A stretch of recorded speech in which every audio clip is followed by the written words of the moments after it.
नवनाग स्तोत्र एक प्रसिद्ध प्रार्थना है जो नाग देवताओं को समर्पित है। इसे आमतौर पर जब भी किसी को सांप के काटने या अन्य समस्याओं से डरता है तो इसे पढ़ा जाता है। इस स्तोत्र में 9 नागों के नाम हैं। माना जाता है कि इसका पाठ करने से व्यक्ति को सांप के जहर से सुरक्षा मिलती है और वह हर क्षेत्र में विजयी होता है। तो आइए वीडियो प्रारंभ करते हैं।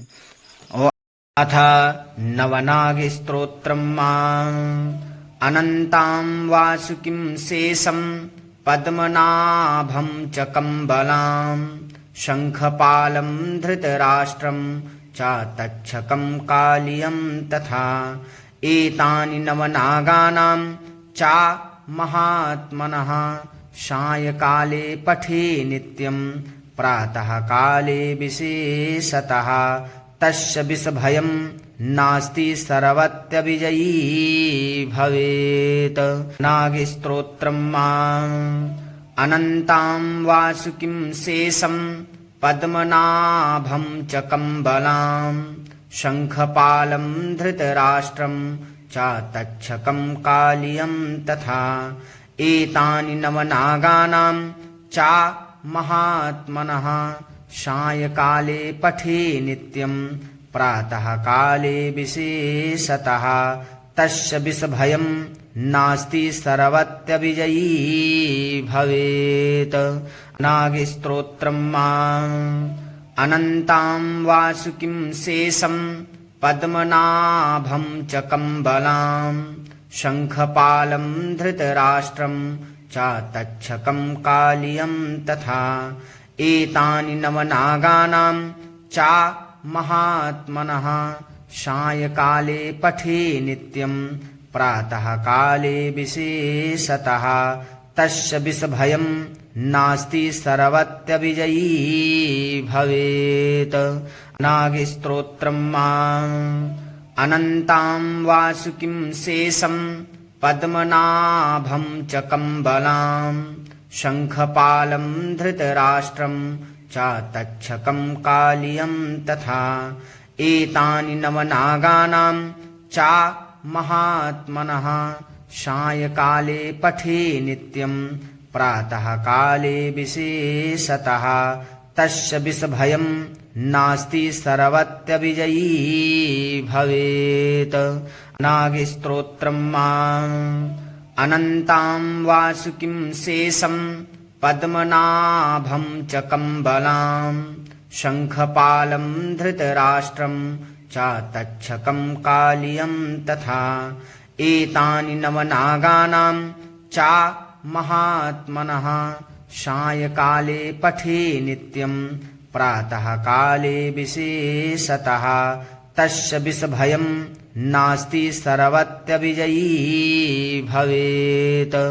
नागस्तोत्रम् अनन्तां वासुकिं शेषं पद्मनाभं च कम्बलां शङ्खपालं धृतराष्ट्रं च तक्षकं कालियं तथा एतानि नवनागानां च महात्मनः सायंकाले पठे नित्यं प्रातः काले विशेषतः तस्य विषभयं नास्ति सर्वत्र विजयी भवेत्।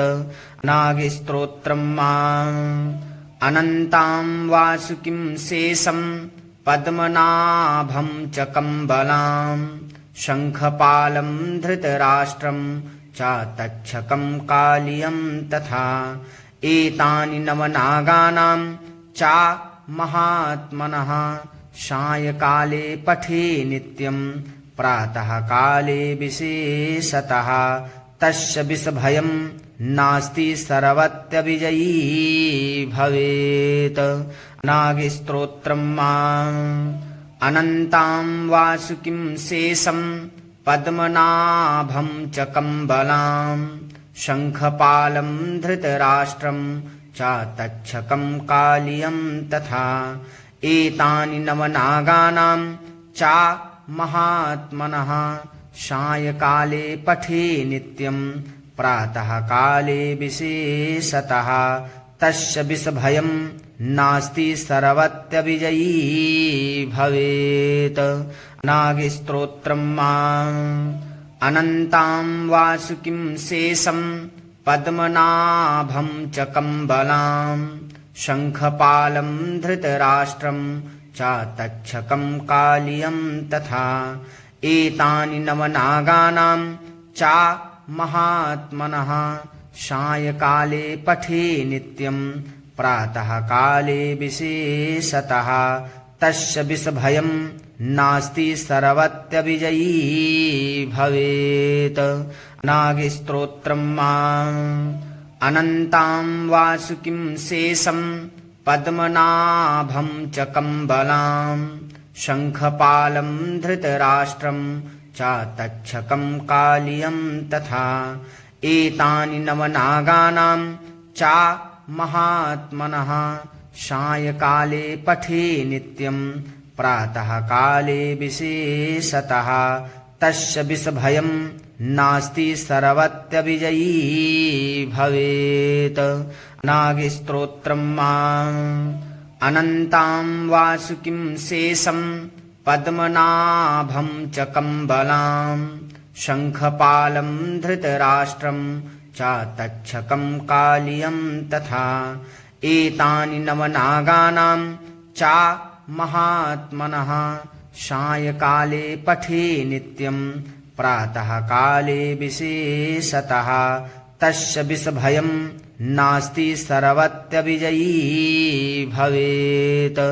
नवनागस्तोत्रम् अनन्तां वासुकिं शेषं पद्मनाभं च कम्बलां शङ्खपालं धृतराष्ट्रं च तक्षकं कालियं तथा एतानि नवनागानां च महात्मनः सायंकाले पठे नित्यं प्रातः काले विशेषतः तस्य विषभयं नास्ति सर्वत्यविजयी भवेत्।